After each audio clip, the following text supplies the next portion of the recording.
What's good, everybody? Happy Tuesday evening. Hope all is well with everyone.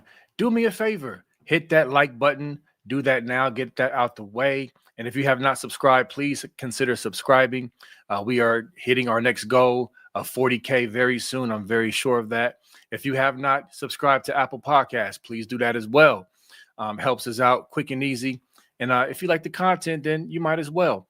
But also, speaking of content, again, it's the gift that keeps on giving. The team up north and their cheating and their sneaky ways. Ohio State knew that Michigan was trying to cheat. We're going to talk about it. If you have not heard Ryan Day's presser today, we're going to clue you in on why we say that. But also remember, when you guys send those wonderful super chats, it helps to go towards the Pay It Forward, which is our military and our first responders. We're going to take care of them because they always take care of us. And real quick, we got a hard stop at 7:45. This is my coaching night. Tuesday is my son's basketball team night.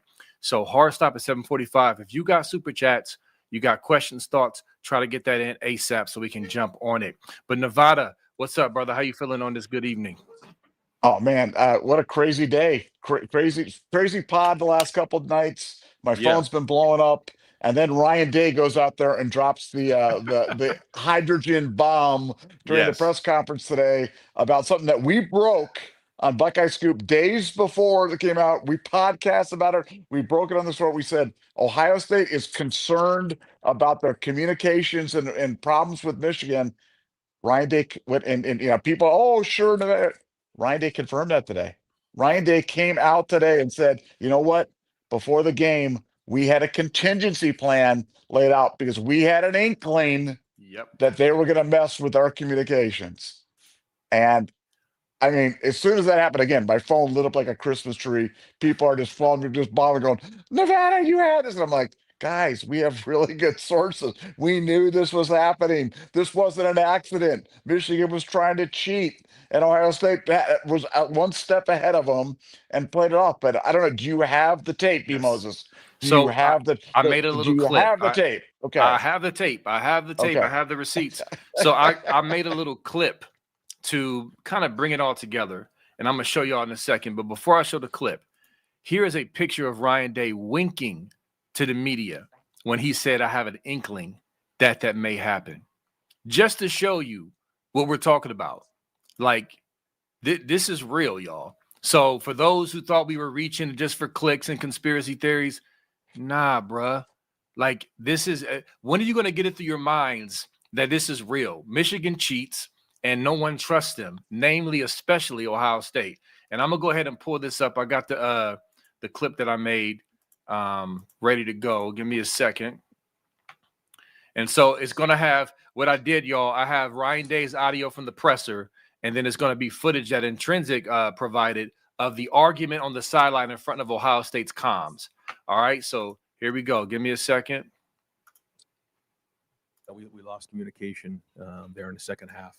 But the good news was that earlier that week, I thought there may be an inkling that may happen. So we had a plan for it. We had a wristband plan, and then we would bring Julian over, and I was just getting us through it until we get the headsets back up and running, which took a little while to get done. But yeah, just by chance, we had a plan for it, and so we were ready to go when it happened.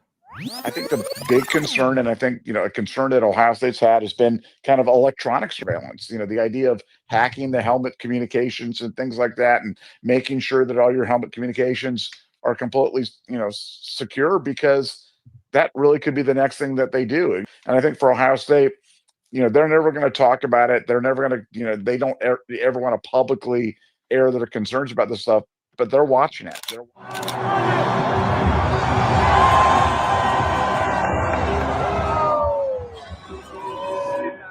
I added the Brutus just for your viewing pleasure of him kind of putting the exclamation on everything. But there you have it. Nevada on the pod last Thursday with Dev. Put it out there. He gave you what his sources had, and voila. What do you hear? The head coach of the Ohio State University confirming that very thing today. We're not surprised. Some of y'all are. You shouldn't be. But when we tell you we got something, Nevada. Yeah, no, this was a crazy story because frankly, even when I first heard it, I was thinking, that sounds a little, a little fanciful, but it's from a great source, deep, deep, deep inside the program. And I like I said, I've said this a million times, but I was really thinking hacking. I wasn't really thinking that they would just shut down our communications altogether. But that's what they did, and there's no way that this was a coincidence. There's no way that Ohio State had this. Ohio State had concerns. Ohio State had contingency plans, and then they go into the game, and as soon as Michigan falls behind, lo and behold, on the Ohio State sideline, their communications go off. The Michigan communications stay on their side, and the rest is history. But wow, I mean, what a crazy story. And it just goes to show, where Michigan is. I mean, Michigan as a program has this win at any cost mentality where they celebrate cheating, where Connor Stallions is a hero to those guys. That yeah, it just it's completely cultural right now because that's what they do. They go out there and they cheat, and when they cheat, they don't get punished. They don't feel the consequences. And the guys that do it, they're the ones that they're looked up to. They're the ones that are respected in the organization. And I have no doubt that somebody from Michigan was trying to make a name for themselves, trying to become the next Connor Stallions. And that's what happened on Saturday. Yeah, I mean, again, I don't know how many times, I don't know what else some of y'all need to realize that this is not a charade. This is not just something we're making up just for whatever. Go read the 72-page report. Okay, they did not escape guilt. They escaped the 2-year bow ban that was required for their infractions, but they did not escape guilt. And so, like clearly Ryan Day winking his eye when he said that. Ohio State is aware. They know they cheated. They know that 3-year cheating window is questionable. But like Nevada said in the video, they can't really come out and just say something like that because it's just not worth the all the mess. But it's true, man. And to me, this spoke volumes. This whole situation, like I was low key shocked. Ryan Day actually admitted it in public out loud. He could have been even more explicit, but he wasn't going to go that far. But this was like, wow, like this should be on all the major channels, like ESPN, Fox. Like they need to talk about this tomorrow on First Take. Well, when he dropped the wink, I mean, because a credit to the beat in terms of the guys there, because I don't know, they don't normally ask the follow up question, but the follow Yeah, up question was, "Hey, you say you had an inkling.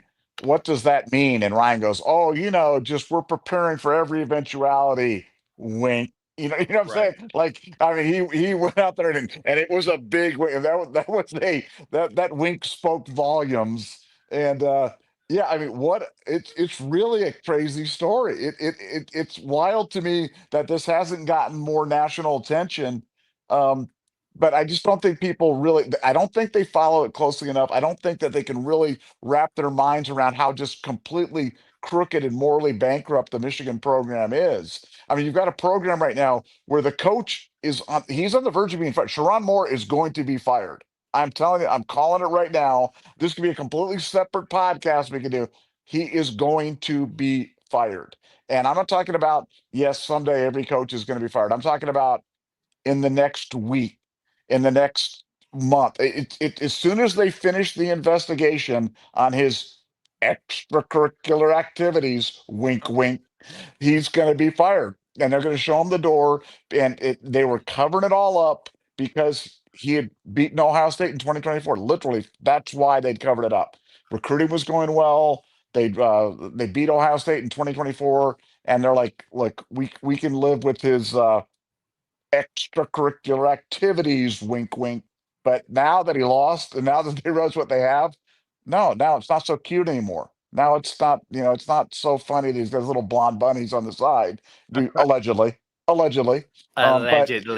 allegedly, but he's now they don't like that. Now they're not so happy about the honeys, and so it's becoming an issue allegedly. And they're trying to now they're going to try to they're having a formal inquiry with a third party group.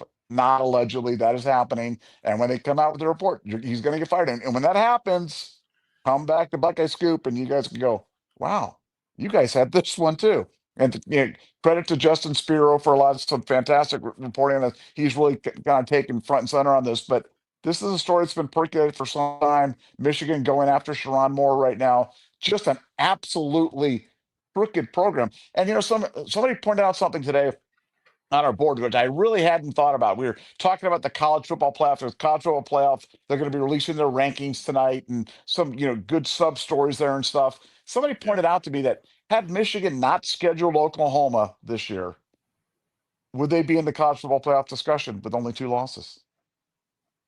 And I think the answer is probably yes. I mean, I think they'd be in the discussion. I don't know if they'd make it, Yeah, but they'd be in discussion. Yeah. And that's just like, holy guacamole, how scary is that? That trash program that is being, so it was coming back to the whole thing about why Sark has said if Texas misses the playoffs, they are canceling the game next year against Ohio State. It's crazy.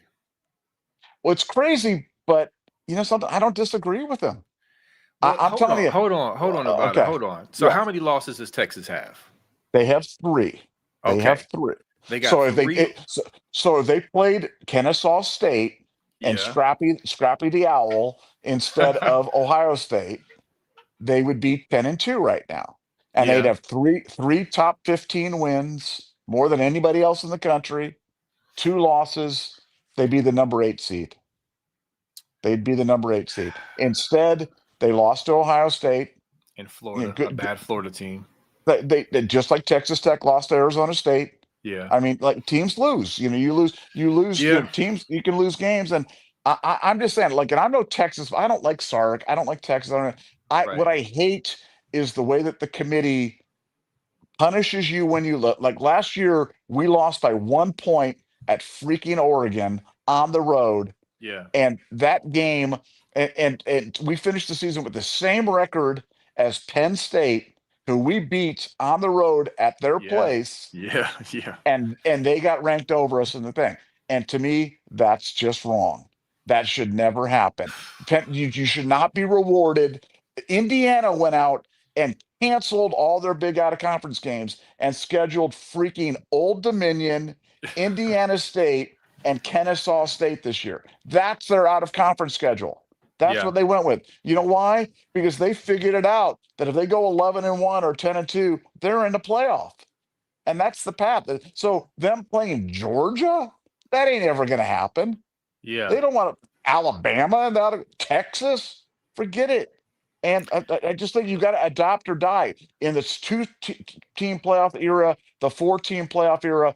Playing those games made sense because you needed to differentiate to get into those things. In the 12-team era, it's all about losses. Avoid losses at all costs. That's just my feelings. So let me ask you then, because you make some good points. I got some hesitation with Sark and their 3 losses, lobbying with that to try to make the playoffs. But I want to ask you a question. Do you think with this new model, because you make some valid points, Indiana's non-conference is garbage. Do I think they're a good team? Sure, they're a good team. But do you think the committee should value, like in Texas' case, should the committee hop Texas over a 2-loss team who doesn't have the quality wins that Texas has, but Texas has more losses? Do you think that should be sort of the baseline? Well, I think a big out of conference loss should really be discounted because you chose that. That's a game you chose to play. You know what I'm saying? Like, you get your schedule, your conference schedule, you get some teams are good, some teams are bad. It's kind of luck of the draw. That's what happens. But you can control your out of conference schedule. And Indiana has decided, you know what? We're going to give ourselves 3 unlosable games, 3 games that we're going to be favored by anywhere from 28 to 35 points. And that's what our out of conference games are going. Texas has said, we're going to play Ohio State. I don't think they should be punished for that. Just my personal opinion. Just like I think if Ohio State plays if we go down to Austin next year and lose 14-13 or something like that, should we, that puts us in a hole there. Because let me tell you what, our schedule next year is no cakewalk. We look at our schedule next year. We're like at Iowa, at USC. We've got Michigan. We've got we've got Oregon. I'm about to pull it up now. Yeah, I mean, our schedule next year is no joke. So I just think that, that's just my personal opinion.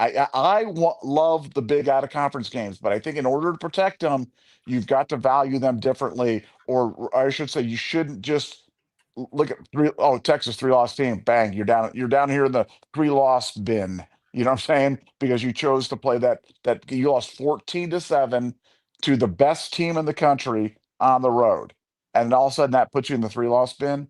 To me, that's not fair. Yeah. At Texas, if Sark doesn't spaz and cancel it, Yep. Oregon, USC, at Iowa, like you said, Indiana. So at Indiana, at Iowa, Yeah, at that's USC. I mean, tough. those are some real games, man. Those are some real games. Yeah. So I get it. Speaking of Indiana, and I know we got some super chats coming in, and I know we're have a shorter show, but I wanted to show this clip, Nevada, because I've said this before. Listen, y'all, I respect Indiana. They're a good team. I respect Sig. He's annoying, but I respect him. But they're fans, Nevada. They're fans, man. You got to see this. I don't know if you saw this, but I'm about to show you. And I think you did. It's just I'm going to show from a different account that you saw earlier, if you know what I'm talking about. So there you go. So now we on the same page. Check this out, man. You're not even close, really. This is an Indiana fan talking about Ohio State. Somebody, please, just please, before I just reach out through the screen and just choke this dude. Listen. Sunglasses and a mask. They're like rolling your eyes when they're going, oh, wait. And they're like all this type of stuff. It's coming. They're the worst. I can't stand them. They think they're just like God's gift to college football. And it's just like, you're not even close, really, if we're being honest. And listen, Indiana is about to be God's gift to college football. Thank you to our Lord and Savior, Kurt Signetti. But like Ohio State, historically, good program. You're not Notre Dame. You're not USC. You're not Alabama. You're not even like Florida, kind of. Like, you're not even in a way LSU. Like, no. You're not. You're just kind of the best of the Big Ten East for years. So like, pipe it down some. I'm not excited about it, but I do expect that the Indiana. Yeah, just I have a hard time taking stuff like that serious, because it's such an ignorant take, and I'm going to break one of my rules. I normally don't give my score or game predictions till Friday, on my thing, and I'm not going to give us exact score, but I'm going to, for you special listeners that came in on our Coaching Tuesday, because this is when B Moses puts in the picket fence on Tuesday night there for the ninth grade B Moses All Stars that are going to be playing games. Okay, here we go. Ohio State is going to kill Indiana. Ohio State's going to kill Indiana. Just a three score victory. I'm just telling you. I'm just telling you. They are fool's gold. We're gonna have our way with them through the air. Their cornerbacks cannot cover our guys. Talent does matter, and I will give an exact score on Friday on Buckeye Scoop on a How I See It column. But I'm telling you guys right now, and B Moses, I've been giving my score predictions of myself on the team all season long, and I've been pretty darn good in terms of telling you when I feel like we're up, down, where we're going to be, where are we flat? We're going to roll Indiana on Saturday night. We are going to roll them. So, here's the problem with the playoff. I don't know if that's good or bad. I don't know if getting the number 1 seed is going to be an easy path, a bad path, or whatever. Because the thing is, the college football playoff is so freaking random that you have no idea what's going to go on. So I'm not sure if that's good news, but it is news. I'm telling you, we're going to roll Indiana. Ohio State wins by 3 scores on Saturday night.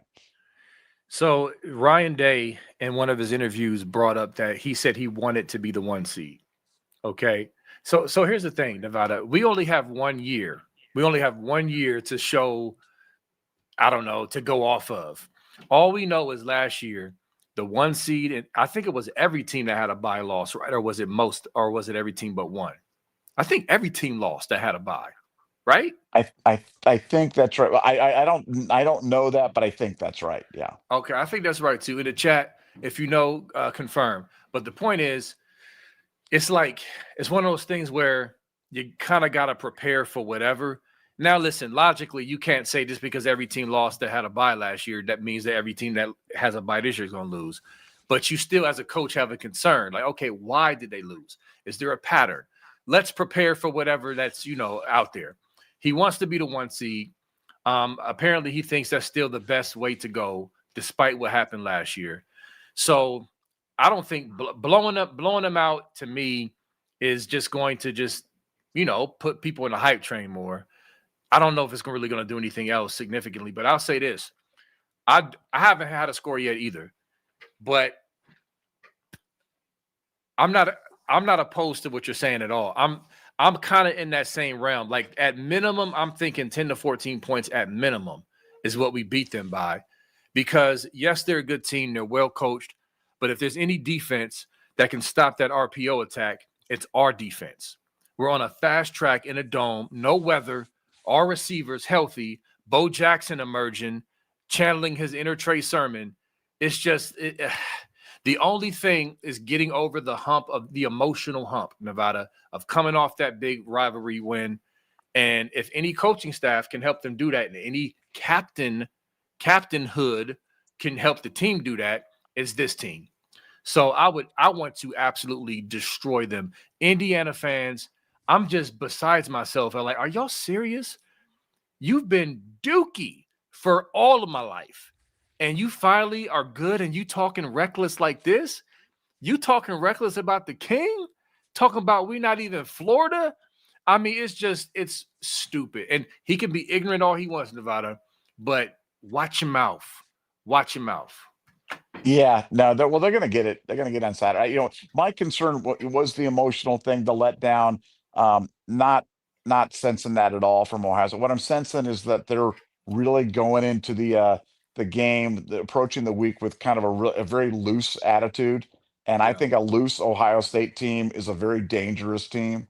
And I think that's going to be bad. I mean, Mendoza's a really good quarterback, and I think they'll have a good scheme, and they'll be a good challenge for our defense, and they'll move the ball somewhat. But at the end, because it's not like he's Underwood where he can't throw the ball. But I think Indiana's in trouble. Talent does matter, and Ohio State has a talent edge in abundance in this game on Saturday night. Yeah, we do. And shoot, I would even say, we'll get to super chats because we kind of pressed on time, but I'll even say that I feel like this team up north win and the way we did it put even a bigger battery in our back, even more confidence. We were already confident, but now getting over that psychological hump in their crib, oh yeah, I cannot wait. All right, here we go. Jay Coburn, thanks for the $9.99. We know JJ's alter ego is 9. Do you think Bryce's alter ego is 19? Real talk, still looks like Ohio State is holding back. Think they open it up versus Indiana. That's funny. I love it that JJ McCarthy has become a league-wide meme. He has become a meme. Like basically they use his face. If a quarterback has a bad day in the NFL, they'll use JJ McCarthy's face to say, hey, he's trash today. And I love it. Absolutely love it. And I do think Ohio State's holding back. I just don't know how much they put it out there for Indiana. It's like, I think we can beat Indiana with a game plan we've ran this year and not necessarily something new. We can save that for the playoff field. Nevada, what you got? Well, yeah, no, Bryce's alter ego isn't 19. That's his completion percentage there is 19. But no, I think Ohio State's definitely holding back. They've got some really interesting iterations off the jumbo package they've been working on. So I think we're going to see some of that stuff. But I think most importantly, they're going to showcase Julian. They want to get Julian the Heisman on Saturday night. And nothing better than a dome and perfect weather and a fast track for him to do that. So huge advantage for Ohio State. I like the way they're approaching the game, and I agree with you. I think getting the monkey off your back, I feel like that does put some turbo boost in Ohio State sail. And then they can have a few weeks to come off that and get ready for the playoff. But I think they're going to give it to Indiana on Saturday night. Yep. I'm seeing a 325, 350, and 4 tutty type of day for saying on Saturday. And I think that'll solidify the Heisman right there. All right, Ernie Gonzalez. Thanks for the $49.99. Bless you. So, fellas, man, I'm so happy that we won Saturday. especially since I'm a USMC vet and I frequent the VA in Ann Arbor, sporting my OSU gear and love it. I have treatment in a week, and I can't wait to walk in with all my scarlet and gray on. OH Nevada. First of all, thank you for your service. We greatly appreciate it and appreciate you. And yes, it's always, we always rock our gear. But even Ryan Day said it the other day. He said, that Block O can be rocked even prouder. I'm paraphrasing now. You know what I'm saying? So it's just we wear our stuff because that's what we do. But we walk in the door with a George Jefferson strut, after that game. Like what? You know what I'm saying? So I'm glad to hear that. Nevada, what you got on that? Yeah, God bless you, Ernie, for your service, man. And we really, really appreciate the support and the kind words. And I agree. My Ohio, I never take off my Ohio State gears. I'm sure you don't. But after a win like that, it's something that I wish I was behind enemy lines so I could just put it in their face all the time. But yeah, that's so great. And good news is you get to enjoy the entire year. We literally took away the only thing that they had for their entire program because their program is literally a flaming pile of trash right now. And the only thing they had was, well, we beat you guys. And it's like, no, now you don't even have that anymore. So they got nothing. And their coach is about to be fired. Mark it down, hold me to it, come back and reference this thing. We'll do a little clip on this thing. Say Nevada said it on such and such. It was going to happen. Sharon Moore, dead man walking. I kind of hope he survives, man. I want to keep him forever and ever. Please, Sharon. Come on, make a comeback. You can do it. Apologize. Yeah, just go on, do a press conference and just grovel and exactly cry again like you did for your butt buddy Harbaugh in front of the entire world. Oh God. Anyway, yeah. Mike Green, thanks for the 199. Yo, what is up with Hart? Because Penn is relentless. Still not going to Penn State. Nevada, what you got? Look, Penn State's in trouble. They've missed on every single one of their games. I think it's not they're like Jeff Brom or Brian Dable or something like that or bust. But look, we had people talking about Hartline being in Lexington, Kentucky today, being down in South Florida for the USF job. He is being linked with every single job, but the word I got is Brian is waiting his turn. He's waiting his time. He wants to follow the Ryan Day move from offensive coordinator to the head coaching job at Ohio State. And, if and when Ryan Day moves on, which I do believe that will happen at some point, Brian would be the chalky point, pick to be the next Ohio State head coach. And I really think that's the path he's on. Could that change? Yes, but I haven't heard any indication that it's going to. Yeah, the annoying thing, Mike, is that we're gonna hear it until we're just gonna keep hearing it until they say Hartline has got a raise and we made him the super duper OC coordinator or whatever title they throw on him again. Like it's annoying, but it is what it is. All right. Chad Hamilton, thanks for the 1999. Tony Alford was threatening OSU fans in a tunnel and told Tennessee Jeff he would get him in the parking lot. I have not heard about this, but I did see a clip of Coach Locke trying to get Tony Alford's attention on the field. He was yelling at him, and Tony Alford ignored him and kept walking. I don't know what that was about. But I don't know if you heard anything about Alford in the tunnel threatening people in Nevada.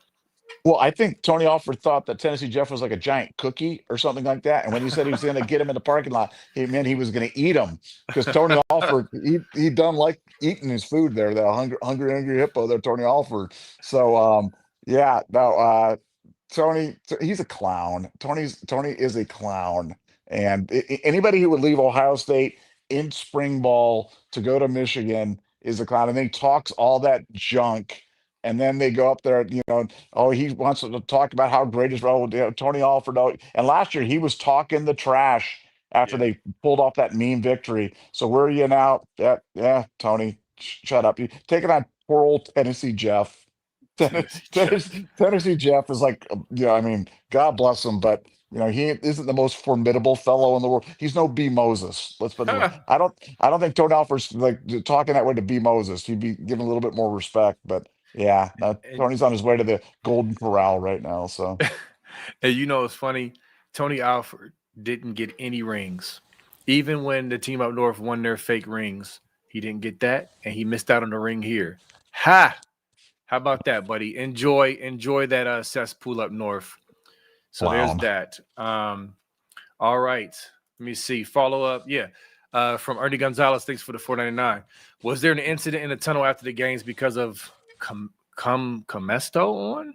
I'm not sure what that means, but there was a report from a media guy, a local media guy, that there were some Michigan players trying to plot to start trouble in the tunnel. But I guess somebody eventually told him, nah, let's just go back in the locker room. That was a local media member, said he was there, seen it, unfold and everything. It's just funny because Team Up North fans and media and their blue wall try to act like they're just so innocent. Just with the Michigan State stuff. Spiro has talked about this. Intrinsic has talked about this. That whole tunnel situation. I get it. We got some nice shots from the past and the rivalry and bumping shoulders and intense. Listen, man, we came there to handle business, put a boot up your heinies, and bang out. All the extracurricular stuff, go on somewhere with that. Hold that L and go on somewhere. Nevada? Well, yeah, no, this actually happened, and it wasn't just somebody who broke it. It was the police. Literally, the police had to put the Michigan guys back in their, and yeah, it was the police that had to put them in their locker room. So yeah, and the whole block M thing, the whole protecting the M, that was they met before the night before they met and talked about doing it. So like they met and talked about if we lose tomorrow, we'll all get behind Chase Herb Street and try to defend the M. Seriously, that is a true story. So like that's what you're dealing with Michigan right there. But yes, they were absolutely trying to cause problems after the game while we're just clowning them and celebrating. And then Daddy Ryan Day went there and told this little kid Sharon to take his kids off. They went off. Then they were trying to hang around the tunnel to try to start fights, and the police had to put them back into their locker room. True story, that 100% happened. Yeah, see, that's what we talking about, man. And if I had more time, I would play the clip from Taylor Lewan, who shocked me with his humility, admitting and praising Ryan Day for how he handled his team and everything. Maybe I'll play that tomorrow, but yeah, man, they're just ridiculous up there. But they try to project their deficiencies and insecurities and softness on other programs when you the one that's soft, clearly. Mike Green, thanks for the 499. If we ever seen Matty as a legend, it's now a real QB talent. Football world, watch this. Matt been calling his defense from his back pocket. Yeah, man, I can't give me Matty P over anybody. Mendoza, Signetti, Underwood. I know that was a tough matchup for him and Underwood, but he came out, he emerged, through the fire of that 62-yard passing game. But yeah, give me Matty P over everybody, Nevada. Yeah, no, I mean he's a cheat code, and look, we're going to need to lean into him this week. This is going to be a great challenge for him, great challenge for the defense, and they know it. And the defense feels like it's their job to get saying the Heisman. They're not thinking it like saying has the ball out. They're seeing it like they need to neuter Mendoza, and that's what they're playing for this weekend. And I think that's the extra motivation that they're kind of bringing in. I think this is going to be Matty P's finest hour. That's a great point. That is a great point, Nevada. That the defense, being motivated to help their quarterback get the Heisman, like that's simple. Like, yeah, duh. But I just didn't think about it that way. I just thought about, quarterback versus quarterback. That is an excellent point. The Ethical Breeze, thanks for the 499. Stallions blocked me on X because he couldn't handle the pressure. Laughing my arse off, soft. Cheaters. Yeah, that's hilarious. Where's Portnoy? Didn't he say he wasn't going to the Big Ten championship game? You talk about soft, man. It doesn't matter. When they lose, he is one of the worst losers ever. He talked all that mess. He talks so strong. But when they hold that L, he just withers away. And, Portnoy. Anyway, Nevada, what you got on this? Well, yeah, no, I mean, like they're all soft, and they're all front runners and bullies, and they got, like I said, they've been on this cheating run and the meme outcome thing, and man, they were living on that. but it's all gone now. It's all gone. Like literally imagine waking up and everything that you've kind of based your existence on, everything you based all your thing is gone. And that's what we did to them. We wiped it all out in one game, and it's beautiful. And I'm not going to stop smiling for a long time. Me either. All right. Looks like the last super chat in this right on time. We got Mr. Apollo. Thanks for the $9.99. Favorite part of the game, watching Brutus doing the Midwest script walk. I love that. And Xing out that dang M. Nevada Buck, you are brilliant. Brick underwear is a relief pitcher with nothing but a fastball. I love Midwest script walk. If I could stand right now and still be on camera, I would do the Snoop Dogg West Side Crip Walk just to emulate that. That's a dope nickname. And you see I threw it at the end of the video. I can't get enough of the Brutus script, Ohio, Nevada. Yeah, no, he nailed it, man. He nailed it. And Mr. Apollo, you're obviously a brilliant guy because you recognize the brilliance of Nevada. Now, look, watching Underwood play and noting his deficiencies, it's so, I mean, the guy's just, I mean, he's not good. He's just not good. Now, all year, I felt like it's the old fable about the emperor that has no clothes, where nobody can say it. And I'm just like, I'll say it. I don't see it. I don't get it. There's nothing I see about him that seems amazing. And then he goes out on Saturday and soils himself, and now he gets to go to the Pop-Tart Bowl and play somebody else. And what a beautiful thing. I'm laughing at Mike BMO. You be gangbanging. I was not throwing up no C's or no B's. Oh, I saw. I was throwing up West Side. He definitely was. I want you guys to know Nevada wears purple. I'm on the middle. I'm right down the middle, right there. So, man, that is funny. If B Moses be crippin', I'm not be crippin'. B Moses still hasn't worn his do-rag, man. Do I need to put my daggone? Do I need to put my do-rag on right now, man? No, Maybe another episode. Maybe another episode. All right. But listen, y'all don't get us started. All right, we already got in trouble for goofing off and laughing through the whole pod last night. No, people loved it. It was hilarious with farting chihuahuas and blind fetishes. Listen, I ain't gonna get started. It's time to go. We love y'all. We're gonna see y'all tomorrow, and we're gonna talk about this Indiana matchup. Go Bucks. Peace.